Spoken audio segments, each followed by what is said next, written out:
আসসালামু আলাইকুম দর্শক শ্রোতা। নওগাঁর মহাদেবপুরে হিজাব পরে স্কুলে আসায় পেটালেন শিক্ষিকা। চলুন জেনে নিই বিস্তারিত। নওগাঁর মহাদেবপুর উপজেলার দাউল বারবাকপুর উচ্চ বিদ্যালয়ে হিজাব পরায় কয়েকজন শিক্ষার্থীকে পেটানোর অভিযোগ উঠেছে এক শিক্ষিকার বিরুদ্ধে।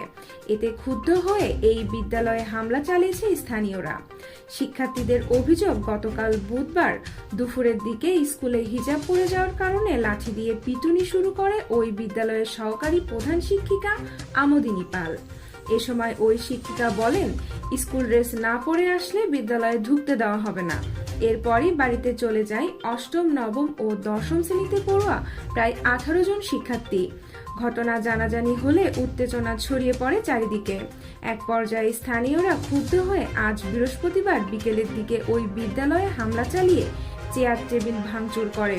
পরে পুলিশ গিয়ে পরিস্থিতি নিয়ন্ত্রণে আনে।